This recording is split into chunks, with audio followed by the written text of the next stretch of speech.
Lindo estar aquí con ustedes. Para aquellos que todavía no me conocen, como dijo el pastor Asael, sirvo con la juventud. El Señor me ha dado el gozo de hacerlo ya, bueno, ahora sí me estoy sintiendo viejita, hace 13 años que estoy con los muchachos ya ahí en nuestra iglesia en Kissimmee. Estamos ahí en Kissimmee, Florida, a 30 minutitos del ratón, así que si en algún momento van para Disney o Disney World o Universal, no tienen excusa, ya tienen iglesia y ahí tienen casa, así que, pero rico estar aquí con ustedes. Como mencionábamos, trabajando con los jóvenes, a veces soy un poco interactiva en el tiempo de enseñanza o de predicación. Y a veces cambio las cosas un poquito. Hoy vamos a hacer algo un poquito diferente. Yo no estoy segura cómo su pastor acostumbra a hacer el mensaje, pero va a haber diferentes momentos durante este mensaje donde vamos a tomar una pausa para escuchar de parte de Dios y para reflexionar un poco, a veces, y es algo que yo he estado aprendiendo también, muchas veces entramos a un espacio y recibimos, pero no tomamos el tiempo para procesar o para escuchar o para reflexionar, como que sí, pero seguimos de camino, empieza la semana, empieza el trabajo, ya a martes se nos ha olvidado de qué se trató el mensaje y llegamos el domingo para repetir el proceso. Así que quisiera en esta mañana con ustedes, en diferentes momentos van a surgir preguntas que quisiéramos que reflexionáramos y si nada más, yo estaba hablando con el Señor, Señor, si esto no es para nadie más, esto es para mí. Y quizás ustedes simplemente están aquí como testigos de una conversación que yo voy a tener con el Señor. And that's okay. Así que empezando en esta mañana, dándole gracias a Dave que va a estar proyectando los versículos, pero si tienen sus Biblias, pueden abrirlos a Mateo 3, sus Biblias o sus aplicaciones de Biblias. Vamos a estar en varios lugares en la Biblia, en la Escritura, pero nuestro pasaje central va a estar en Mateo.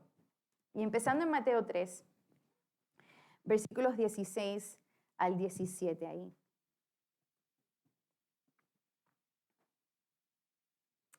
Nos encontramos en Mateo 3 cuando Jesús es bautizado, ¿verdad? A los 30 años de edad, a punto de iniciar su ministerio. Y estamos leyendo ya justo habiendo sido bautizado, empezando en el versículo 16, dice ahí, leyendo en Nueva Traducción Viviente, después del bautismo, mientras Jesús salía del agua, los cielos se abrieron y vio al Espíritu de Dios que descendía sobre él como una paloma. Y una voz desde el cielo, este es mi Hijo muy amado, quien me da gran gozo. Así que Jesús recién había sido bautizado y tenemos aquí, no sé si ustedes se han dado cuenta de esto, pero de un registro del momento, uno de los momentos más increíbles en la historia de la humanidad, donde testigos presenciales pudieron experimentar la Trinidad por sus sentidos. Y si nos damos cuenta de esto, piensen esto, las personas que estaban ahí vieron a Jesús, a Dios Hijo, vieron a Jesús entrar al agua con Juan y Juan lo bautiza y al ser bautizado, viendo a Jesús, ven descender sobre Jesús el Espíritu Santo, vieron con sus ojos y oyeron con sus oídos la voz del Padre que afirmaba, este es mi Hijo muy amado, quien me da gran gozo. Ahí el Dios Trino, delante de estos testigos. Ahora bien, consideremos esto también. El Dios Padre hace esta declaración sobre Jesús. Pero en ese momento, ¿cuántos discípulos tenía Jesús? Cuando fue bautizado, todavía no tenía ni un discípulo. A ese momento, que sepamos nosotros, ¿cuántos milagros había hecho? Que sepamos ninguno. ¿Quién lo conocía a él fuera de Nazaret? Él no era conocido. Así que él está a 30 años de edad, no es casado, no tiene familia, no tiene nada que impresione, no había ejercido ministerio muy bien. Así que para todos los efectos uno podría decir, él no ha logrado mucho en la vida. Aparentemente nada. ¿Y cómo se siente el padre hacia su hijo ya treintón, que aparentemente no ha hecho nada con su vida? ¿Piensa de él que es un fracasado? ¿Que ha perdido el tiempo? ¿Que qué está haciendo con su vida?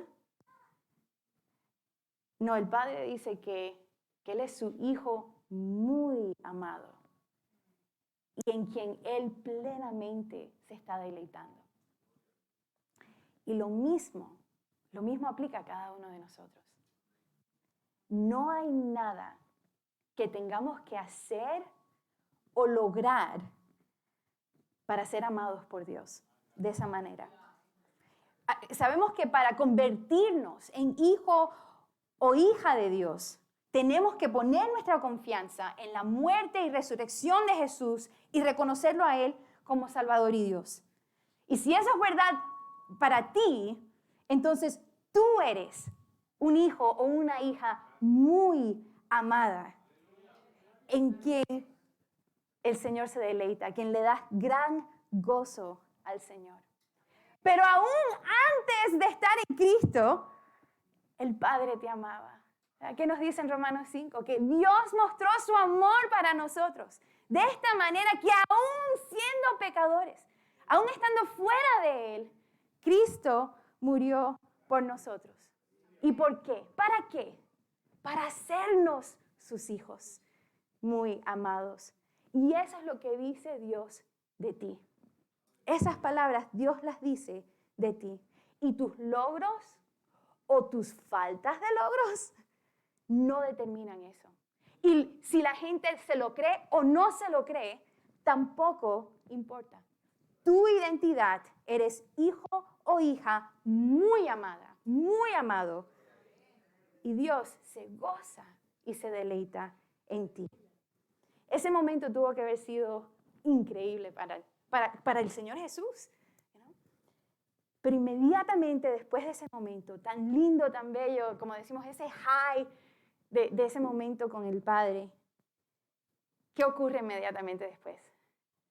Entramos a Mateo 4, versículo 1. Dice, y luego el Espíritu llevó a Jesús, el Espíritu Santo que había descendido sobre él, lo había llenado, lleva a Jesús al desierto para que ahí lo tentara el diablo. Inmediatamente después. Uno de los que fue director de la alianza, de la Juventud Aliancista a nivel nacional, el pastor Dan Bull, escribió un libro para estudiantes, Becoming a Student Leader, convirtiéndose en un líder estudiantil. Y ahí él tiene una frasecita que me ha gustado mucho. Él dice ahí, si era normal para Jesús, y nosotros somos sus seguidores, tiene que ser normal para nosotros, ¿no? Como seguidores de Jesús, si era normal para Jesús, debe ser normal para mí. Así que aquí empezamos que Jesús fue guiado por el Espíritu. Así que primera pregunta, ¿estoy siendo yo guiado por el Espíritu? ¿Estoy siendo yo guiado por el Espíritu? Gálatas 5 sugiere que nada más tenemos dos opciones. O somos guiados, llevados por nuestra naturaleza pecaminosa, por nuestra carne, o somos guiados, llevados por el Espíritu de Dios. Y como hijos e hijas muy amados por Dios, hemos sido llamados a rendirnos al liderazgo del Espíritu Santo. Estoy siendo yo guiada por el Espíritu Santo. ¿Quién tiene más fuerza en mi toma de decisiones, en mis acciones? ¿Mi carne, mi naturaleza pecaminosa o el Espíritu de Dios que mora en mí? ¿Y notaron hacia dónde el Espíritu de Dios llevó a Jesús? ¿A dónde fue que lo dirigió? Al desierto.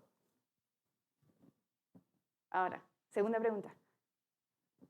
Y esta a mí me duele. Yo casi no la quiero preguntar. ¿Permito yo que el Espíritu me dirija a mí a lugares incómodos para pasar por procesos incómodos? Sentémonos con eso un momentito. Porque voy a ser honesta, ¿eh? Cuando yo pienso, Señor, sí, dirígeme, yo estoy pensando, victoria, dirígeme a cosas lindas, buenas, dirígeme a lugares de paz y luz y bienestar. No estoy pensando, Señor, llévame al desierto. No es mi sentir. Pero aquí,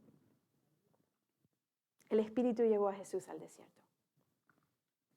Permito yo que el Espíritu me dirija a mí a lugares incómodos para pasar por procesos incómodos. Porque el hecho de que el Espíritu nos guíe no significa que no nos vamos a encontrar con tentación. Lo más probable es que tenemos que estar aún más conscientes de la tentación que va a venir cuando estamos persiguiendo que el Espíritu nos guíe a nosotros. Porque ahí es donde el enemigo quiere venir a descarrilarnos. El Señor llevó a los israelitas y los dirigió a ellos también por el desierto. Deuteronomio 8:2 nos dice, ¿por qué? ¿Para qué? ¿Por qué, Señor? ¿Por qué nos guías por el desierto? Estas son las palabras de Dios a su pueblo.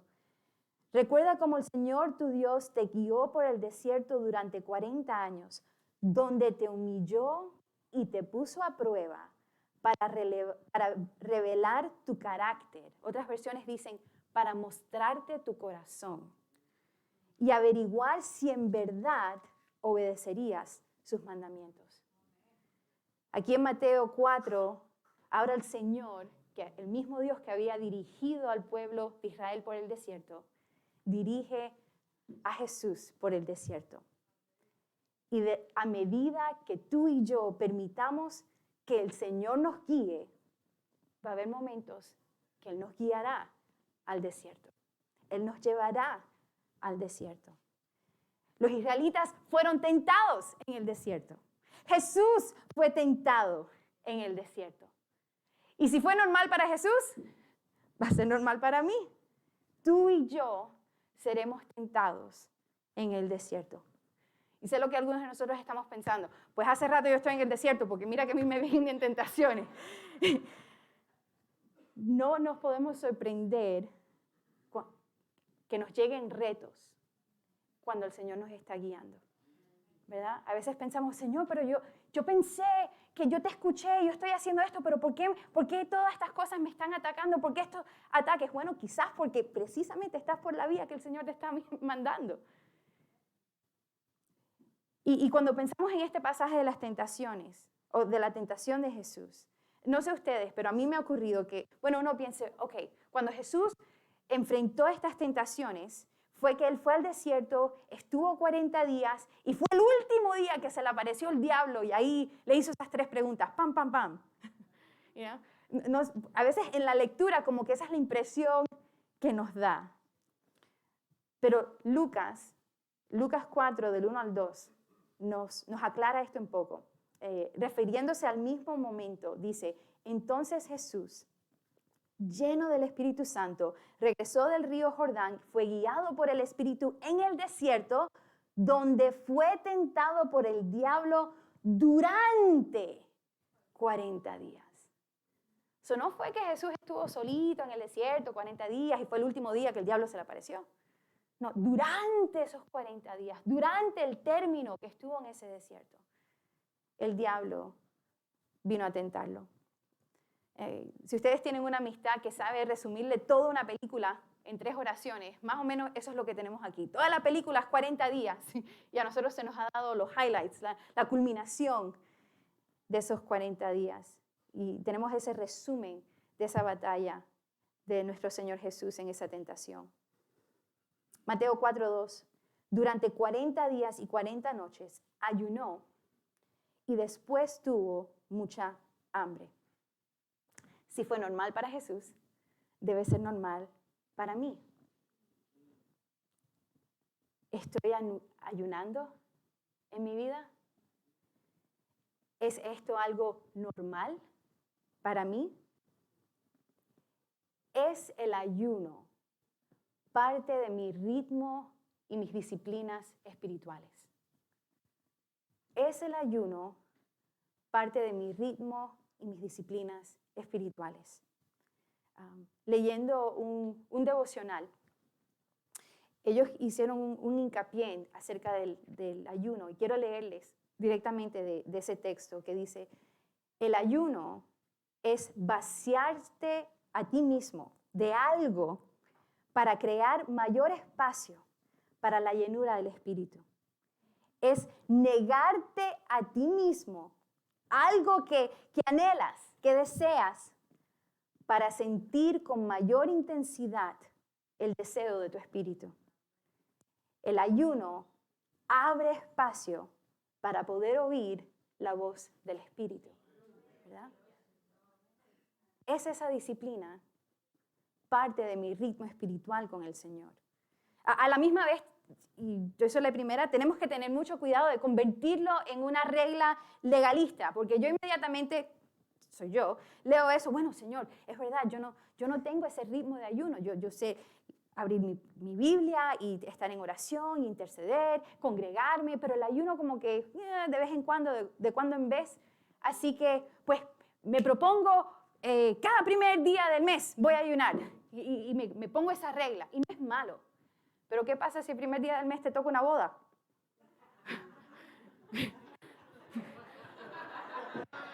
We got it.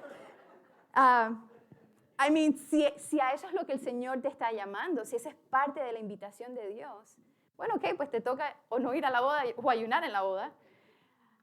Pero digo esto con cualquiera de nuestras disciplinas espirituales, ¿verdad?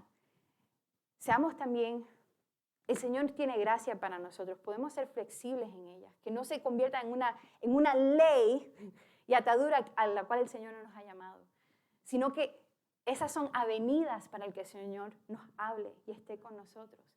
¿Se acuerdan que hubo un momento que los fariseos le reclamaban a Jesús: ¿por qué los tuyos no ayunan? Y Jesús dice: porque ellos están conmigo y estamos bien. Cuando yo me vaya, ellos bastante tendrán que ayunar. Pero los fariseos lo habían convertido en una regla, en una atadura, en un peso, en una carga. Y para ellos no era ese espacio intencional para oír de parte de Dios, para vaciarse, para que el Señor los llenara. Pero si el Señor ayunó, pues algo hay ahí para nosotros.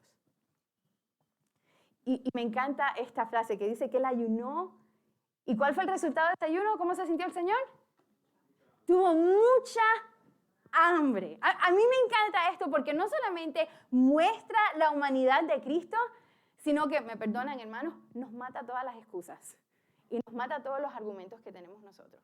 Porque y yo lo he pensado también, yo estoy ahí con ustedes, créanme, yo estoy aquí, pero también estoy sentada. A veces uno dice: ay, pero ese fue el Señor Jesús y el Señor Jesús fue Dios. Así que el Señor no puede pretender que yo actúe o reaccione o haga como Él lo hizo, si Él es Dios. Sí, pero también fue hombre, 100% hombre. Él tuvo hambre, tuvo necesidad. Y fue por medio del poder del Espíritu Santo, del mismo Espíritu que Él nos da, que Él hizo todo lo que hizo, junto con el Padre y el Espíritu Santo. Así que no es diferente para nosotros. Nuestras excusas se caen. Yo no podría ayunar. El Señor fue humano y tuvo mucha hambre al final de ese ayuno. No es que los estoy llamando que ahora nos pongamos a ayunar 40 días, 40 noches. Si el Señor los llama a eso, ya eso es entre usted y el Señor. Pero tenemos que considerar, no solamente en el ayuno, pero en cualquier cosa, en cualquier respuesta o acción que vemos de parte del Señor. No podemos poner o pretender seguir usando la excusa: pues ese fue Jesús y Jesús es Dios, así que yo no soy Dios. No, pero Él también fue humano. Y lo que hizo, no lo hizo porque era Dios, sino porque era humano, lleno del Espíritu Santo. Igual que tú y yo. Y durante ese tiempo, Mateo 4:3, en ese tiempo, el diablo se le acercó y le dijo: si eres el Hijo de Dios, di a estas piedras que se conviertan en pan. ¿Notan cómo el enemigo entra a poner en duda su identidad? 40 días antes, Dios Padre mismo, los cielos se habían abierto y Dios Padre había proclamado en voz alta, este es mi Hijo, muy amado. Y aquí viene el enemigo. Come on, Jesus. Si eres el Hijo de Dios. Pero este siempre ha sido el modo del enemigo. En Génesis 3:1, ¿cómo fue que él le habló a Eva? ¿De veras Dios les dijo que no deben comer del fruto de ninguno de los árboles del huerto? El enemigo entra tratando de provocar duda en lo que Dios ha dicho. ¿Habrá cosas que Dios te ha dicho a ti, que Dios ha dicho sobre ti, que el enemigo ha tratado de poner en duda? ¿De veras Dios ha dicho? ¿De verdad que crees que eres lo que Dios dice que eres? Pero Jesús inmediatamente, ahí sigue en Mateo 4:4, Jesús le dijo, no, las escrituras dicen, o escrito está. Él pelea cada pregunta que viene del enemigo con la verdad de la palabra. En Génesis, no vamos a leer ese pasaje, pero si recuerdan, cuando primero la serpiente le hace la cercanía a Eva, ¿de veras Dios les dijo que no deben comer del fruto? Lo primero que hace Eva es combatir con la palabra. No, Dios dijo que no podíamos comer de ese fruto. Y si comíamos, íbamos a morir. Ella responde con la palabra de Dios. Pero entonces el diablo siguió, la serpiente siguió. No van a morir nada, no se lo crean, eso no va a pasar. ¿Y qué pasó después de eso? Eva cayó. ¿Qué hubiera pasado si ella hubiera seguido insistiendo? No, pero él dijo que si comemos de eso, íbamos a morir. Ella dejó de pelear la mentira de la serpiente con la verdad de la palabra de Dios. Y al dejarlo a un lado, se quedó abierta, susceptible, y cayó. Y su esposo con ella, Adán con ella, cayeron en la mentira, porque dejaron de combatir y pelearle esa mentira con lo que Dios ya había dicho, con la palabra que Dios había dicho. Pero aquí Jesús es rápido. Viene el enemigo con algo, si de verdad eres el Hijo de Dios, pues toma estas piedras y conviértalas en pan. Y él dice, escrito está. Y él sigue ahí en Mateo 4:4. La gente no vive solo de pan, sino de cada palabra que sale de la boca de Dios. Pregunta para nosotros. ¿De qué estás viviendo? ¿Estás viviendo de cada palabra que sale de la boca de Dios? ¿O solo estamos viviendo de algunas de las palabras que salen de la boca de Dios? ¿Cuál es tu fuente de alimento? ¿Cuál es tu fuente de alimento? Si Jesús dice que no vivimos de pan, sino que de cada palabra que sale de la boca de Dios, eso me obliga a mí a preguntarme, pues ¿de qué yo me nutro? ¿Qué como yo? ¿Con qué alimento mi alma? ¿Con qué alimento mi corazón? ¿Con qué alimento mi mente? Se les voy a dar unos segundos, porque tenemos que contestar esta pregunta. No puede quedarse en el aire, no es retórica. ¿De qué vives? Honestamente. No te voy a pedir que se lo digas a nadie. Pero tú ahí con el Señor, ¿de qué vives? ¿De qué te alimentas?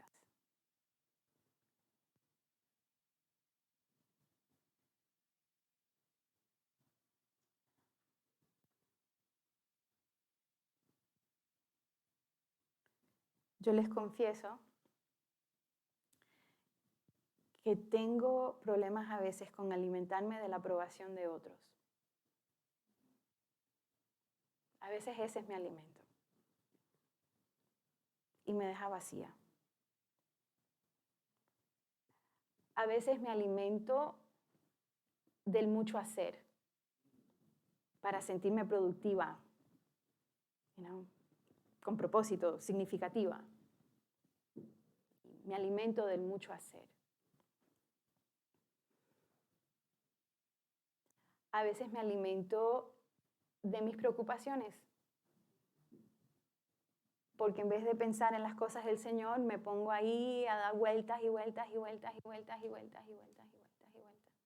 Sabiendo que el Señor está ahí, pendiente, atento, disponible.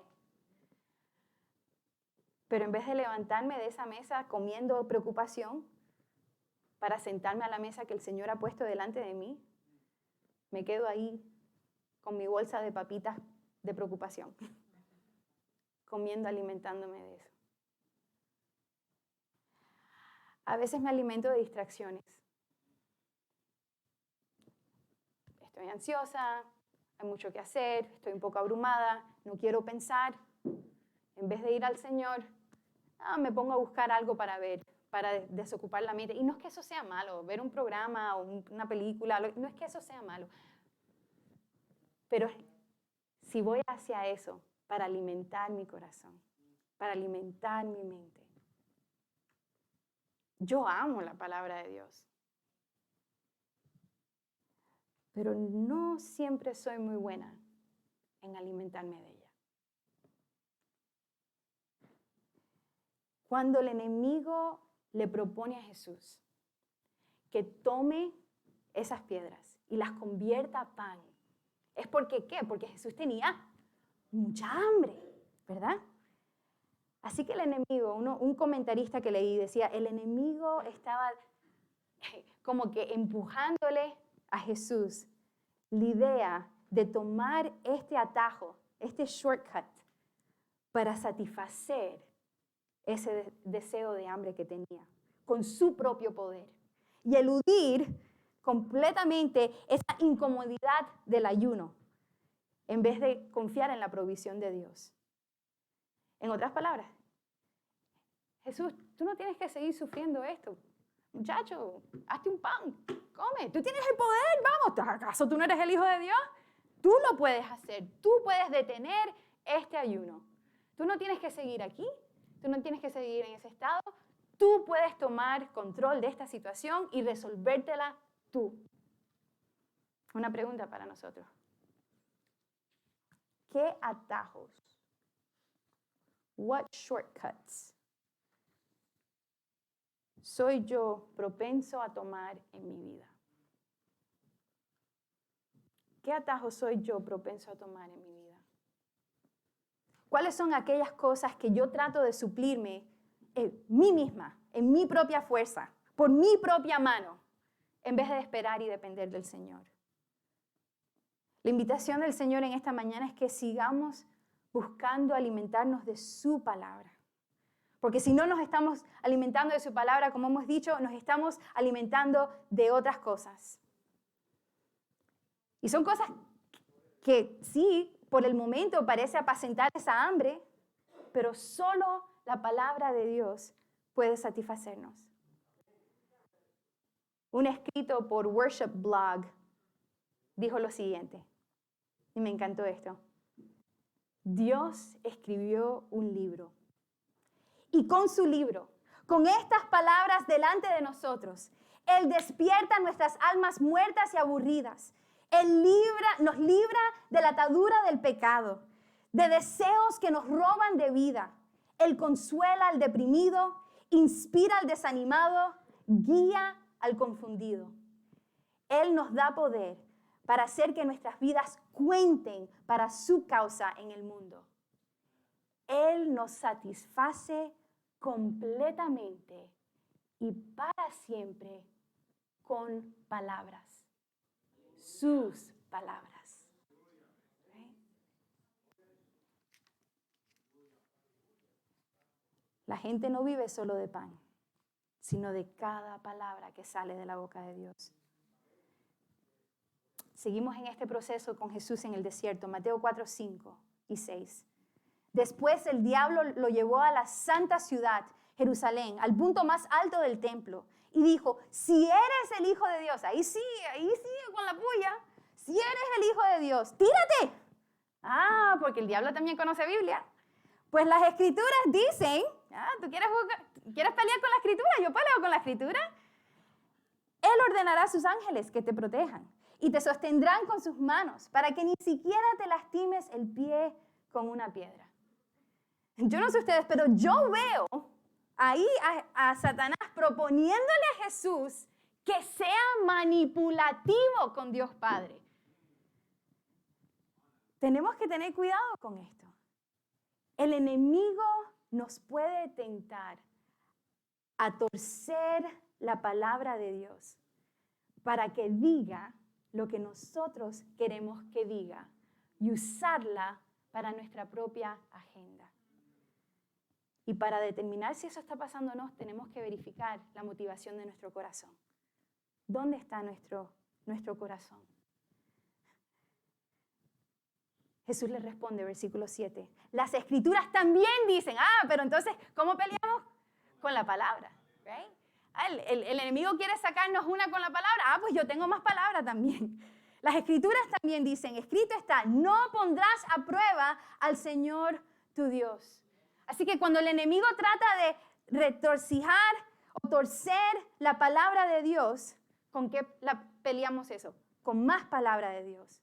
Por eso es tan importante que conozcamos la palabra de Dios. Al grado que conozcamos la palabra de Dios, más rápido vamos a poder reconocer lo que no viene de Él. Efesios 6 nos recuerda que en toda la armadura de Dios, cada elemento, mientras que todos los otros elementos sirven para protegernos o como escudo, tenemos solamente una arma. Y es la única que necesitamos para pelear contra los ataques y las tentaciones del enemigo. Y es la espada del Espíritu, la palabra de Dios. Así que ahí sigue este combate mano a mano. Mateo 4, 8 al 9. Luego el diablo lo llevó a la cima de una montaña muy alta y le mostró todos los reinos del mundo y la gloria que hay en ellos. Te daré todo esto, dijo, si te arrodillas y me adoras. Así lo lee la porción en Mateo. Leemos como Lucas nos los relata. Lucas 4, 6 al 7. Mismo momento, pero escuchan cómo dice ahí. Te daré la gloria de estos reinos y autoridad sobre ellos, le dijo el diablo, porque son míos, para dárselos a quien yo quiera. Te daré todo esto si me adoras. Para empezar, Satanás, intentando de malograr el plan de Dios, le sugiere a Jesús que hay una manera que Él pueda recibir gloria y autoridad sin tener que sufrir, sin tener que ir a la cruz. Él, en otras palabras, le está diciendo a Jesús, compay, yo sé que el Padre te envió a ti para morir, pero yo te tengo un mejor trato, yo te tengo una ganga mejor. Yo puedo hacer que tú alcances lo que tú quieres, la autoridad, los reinos, que la gente te adore a ti sin tener que morir. Pero estas son promesas vacías, porque recordemos que el diablo es mentiroso y padre de mentiras. Y le hizo lo mismo a Adán y Eva en el jardín. Cuando Dios les advirtió a ellos que comiendo de esa fruta prohibida los mataría, ¿qué les dijo la serpiente? No van a morir. ¿Qué le está diciendo él aquí a Jesús? No tienes que morir. No van a morir. ¿Quién dice que tienes que morir? Yo te puedo dar lo que viniste a buscar sin tener que pasar por ese lío. Pero tenemos que tener cuidado. Porque si fue normal para Jesús, debe ser normal para mí. Y de la misma manera que el Padre envió al Hijo para morir, nos llama a nosotros a morir. Cada uno de nosotros, a morir a nosotros mismos. Pero el diablo va a venir y decir, tú no tienes que morir. ¿Quién dice que tienes que morir? Y no sé si se dan cuenta la ironía de lo que el diablo le está prometiendo a Jesús. Le está prometiendo gloria, autoridad, los reinos de la tierra. Curioso, porque Juan 3:35 dice, el Padre ama a su Hijo y ha puesto todo en sus manos. Así que lo que el diablo venía prometiéndole a Jesús, ya el Padre se lo había dado. Pero lo mismo pasó con Adán y Eva y lo mismo nos pasa a nosotros. con qué fue que la serpiente persuadió a Eva y a Adán que tomaran de esa fruta y comieran? Génesis 3:5. Dios sabe que en cuanto coman del fruto se les abrirán los ojos y serán como Dios, con el conocimiento del bien y del mal. Pero ya ellos eran como Dios, porque Dios los había creado en su imagen y semejanza y les había dado dominio sobre su creación. Ya ellos eran como Dios. Ya Jesús tenía todo en sus manos, dada por el Padre. El enemigo hace esto, él trata de prometernos cosas que ya el Padre ha puesto a nuestra disponibilidad. Y para que nosotros no tengamos que ir buscando esas cosas en ningún otro sitio. Así que Jesús le contesta en el versículo 10 de Mateo 4, vete de aquí, Satanás, le dijo Jesús, porque las Escrituras dicen, escrito está, adora al Señor tu Dios y sírvele únicamente a Él. Pregunta para nosotros. ¿A quién servimos? ¿A quién adoramos? Verdaderamente, en el día a día. Puse aquí en mis notas, por ejemplo, en el ministerio, ¿a quién sirves? ¿Estás haciendo las cosas que Dios te ha mandado a hacer? ¿O estás haciendo más allá de lo que Dios te ha mandado a hacer? ¿O estás haciendo menos de lo que Dios te ha llamado a hacer? Y cuando no te reconocen, ¿te amargas? Y cuando no hay resultados, ¿te desanimas? Entonces no estás sirviendo al Señor. Estás sirviendo los resultados. Estás sirviendo el reconocimiento. Leí recién una persona que escribió, Dios no nos ha llamado a ser exitosos. Dios no te ha llamado a ser exitoso. Dios te ha llamado a ser obediente. Dios te ha llamado a ser obediente. ¿Okay? Eso puso cosas en perspectiva para mí cuando yo leí esas palabras. Dice, y el Señor se encargará del éxito.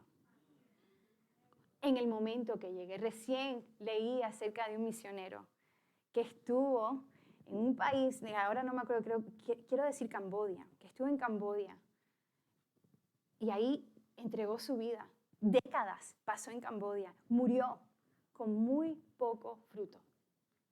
80 años después de su muerte, la iglesia aliancista de Camboya se reunió en el sepulcro de este señor misionero y dijo, por el ejemplo de él, que dio su vida para traernos el evangelio, nosotros enviaremos la próxima generación a entregar su vida. Y la iglesia en Camboya está fuerte y creciendo. Ese señor no vio resultados en los 40 años, las 4 décadas de ministerio que él pasó en ese lugar. Pero el Señor no lo llamó a ser exitoso, lo llamó a ser obediente. Y eso, I get goosebumps, que 80 años después de su muerte, su obediencia todavía sigue dando fruto. ¿Sabes lo que es eso? ¿Tú sabes lo que es ser tan obediente al Señor, serle tan fiel, confiarle tanto al Señor, que 80 años después que ya estemos con el Señor, eso empieza a brotar por la obediencia y la fidelidad que nos atrevemos a ejercer para el Señor? Mateo 4:11. Entonces el diablo se fue y llegaron ángeles a cuidar de Jesús. Santiago 4:7 nos recuerda, humíllense delante de Dios, resistan al diablo y él huirá de ustedes. Cristo Jesús resistió al diablo, ¿okay? Y el diablo se tuvo que ir, ¿okay? Pero noten esto es bien importante, no es yo resistiendo al diablo en mi propia fuerza. Yo no tengo la fuerza para resistir al diablo. Y el Señor Jesús, aún siendo Dios, Como hombre, no resistió al diablo en su propia fuerza tampoco. Él peleaba cada batalla, cada tentación con la palabra del Padre, con la ayuda del Espíritu Santo. Yo puedo resistir al diablo a medida que estoy humillada y sometida a Dios. Esa es la clave para resistir al diablo, porque yo no tengo fuerza. La fuerza no está en mí.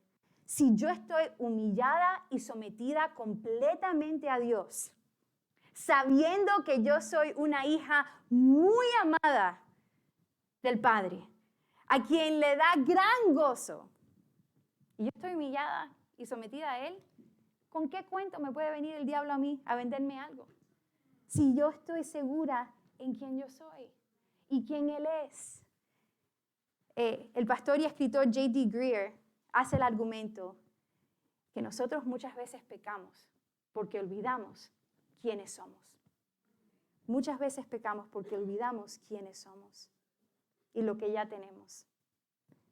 Lucas 4:13 nos da un poquito más de detalle.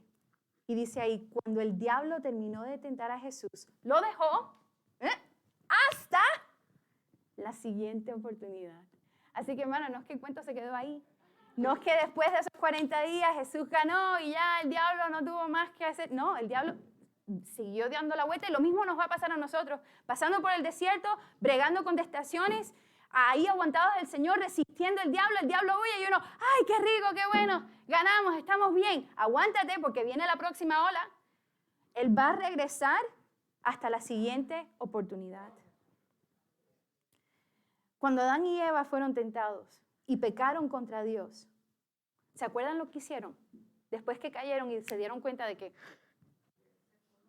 se escondieron.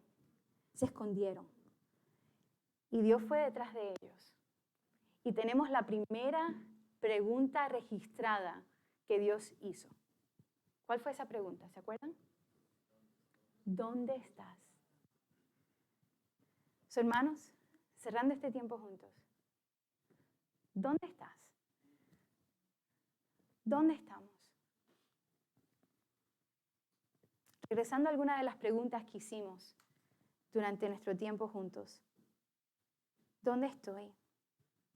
¿Estoy yo en un lugar donde estoy dispuesta que el Espíritu me lleve al desierto? ¿Estoy yo dispuesta a seguir el Espíritu a lugares incómodos y pasar por procesos incómodos para que Él me revele a mí mi propio corazón? ¿Dónde estás? ¿Dónde es que el enemigo ha estado tratando de infundir duda en ti acerca de quién tú eres en Cristo o acerca de algo que Dios ha dicho? Si no es la palabra de Dios, ¿de qué estamos viviendo? ¿De qué nos estamos alimentando? Una pregunta para reflexionar. ¿Ha sido mi corazón manipulativo hacia Dios? Tratando de obligar que Dios sea como yo quiero que Él sea y no como Él es. ¿Es el Señor, mi Dios, el único que sirvo? ¿O qué está compitiendo ahí con Él? Quiero darles un minuto, quizás un poquito menos del minuto, unos segundos, para tomar un momento y oír qué estás escuchando de parte de Dios. Hay diferentes tipos de preguntas aquí. Algunas van a aplicar, algunas no para ti, o quizás todas. O quizás hay otra pregunta que yo no la tengo aquí, pero el Señor ya te la ha puesto a ti. ¿Qué estás escuchando de parte de Dios en este día? Toma unos segundos ahí para discernir, Señor, ¿qué estás mostrándome, Señor? ¿Qué necesito llevarme conmigo en este día? ¿Qué tengo que seguir procesando, trabajando? Yo me callo y les doy unos segundos ahí.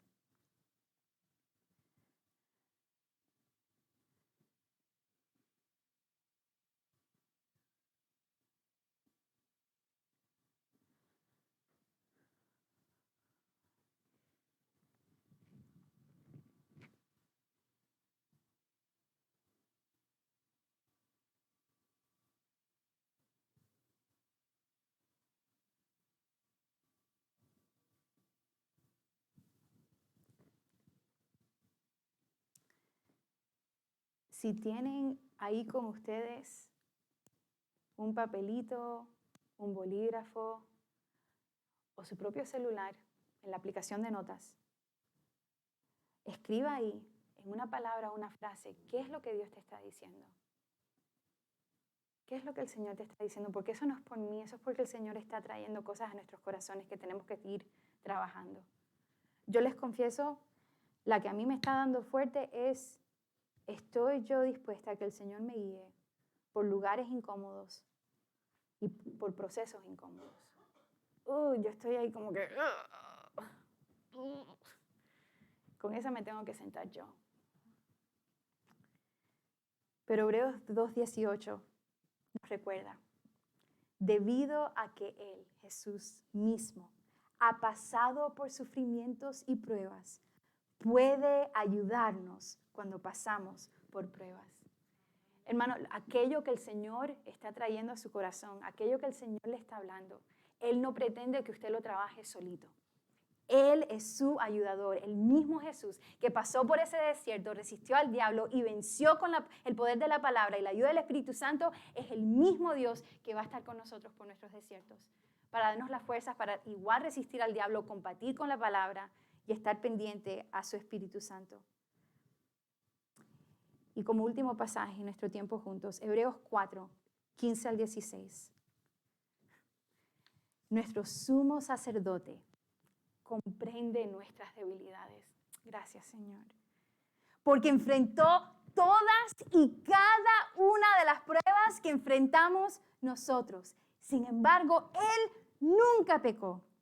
Así que, acerquémonos. Amado, este espacio y este tiempo y estas preguntas no es para nosotros irnos con una carga de culpabilidad de Señor, cuán terrible soy. Sí, reconozcamos eso y confesemos eso, pero su invitación es acércate, no aléjate, no aíslate, no quédate ahí en ese lugar de culpabilidad, sino acércate, acerquémonos con toda confianza al trono de la gracia de nuestro Dios. Porque ahí recibiremos su misericordia y encontraremos la gracia que nos ayudará cuando más la necesitemos. Nuestro sumo sacerdote pasó por ese desierto para ser nuestro ayudador fiel en cada desierto que nos encontremos. Cuán largo sea ese desierto. Para algunos tenemos desiertos de 40 horas, otros de 40 días, otros de 40 años. ¿Okay? Y el Señor ha caminado por cada uno de esos y lo hará con cada uno de nosotros. Acerquémonos a su trono de gracia. Yo me acerco a su trono de gracia, Señor. Yo no sé por qué lugares o procesos incómodos tú me quieres llevar, pero tú prometes ser mi ayudador. Así que yo me rindo a tu gracia y a tu misericordia y pido que me ayudes en medio de eso. Esa es mi oración. Es parte de mi conversación con el Señor. No sé cuál será la tuya, pero su fidelidad va a ser constante. Va a ser constante ahí. Oremos en esta mañana. Señor, te damos gracias. Oh Jesús. Oh, por amarnos tanto, Señor. Y para ser ejemplo para nosotros, Señor, para darnos tu esperanza y mostrarnos, Señor, cómo pelear, cómo resistir, cómo caminar, cómo andar, Señor. Para estar también conscientes que el permitir que tú nos guíes no significa que las cosas nos irán fáciles o que no habrá sufrimiento, sino que aún ahí, oh Dios, tú eres el Dios que nos das poder. Y aún ahí, oh Dios, tú eres el Dios que estás con nosotros. Y ahí, oh Dios, tú nos estás formando y fortaleciendo y edificando, Señor, para tus propósitos, Señor, y la gloria de tu nombre. Señor, ayúdanos a reconocer las artimañas del enemigo. Ayúdanos a reconocer las mentiras. Ayúdanos a reconocer la manera que él trata de infundir esas dudas en nosotros o trata de atraernos a atajos, a shortcuts para tratar de salirnos con la nuestra o trata de movernos a tratar de manipularte a ti, oh Dios, o a ofrecernos cosas que ya tú nos las has dado en Cristo Jesús. Señor, ayúdanos a ver esas cosas, abre nuestros ojos. Señor, ayúdanos a acercarnos a ti, a aguantarnos de ti. Señor, y las cosas que tú has ido trayendo a nuestros corazones que no están bien, que tenemos que atender, que tenemos que ajustar, Señor, que tenemos que confesar. Señor, ayúdanos a hacerlo, a ir tomando esos pasos para que lo que fue normal para ti, Jesús, sea normal en nuestras vidas, Señor. Señor, gracias por esta congregación. Pido, Dios, que tú sigas guiándonos a cada uno, Señor. Ayúdanos a aguantarnos de ti, de la manera que tú, Cristo Jesús, lo modelaste. Y ayúdanos a recordar que somos tus hijos muy amados, en quien tú te gozas y que tu invitación siempre está ahí de acercarnos, de acercarnos. Todo esto lo pedimos en tu nombre, Jesús. Amén. Amén.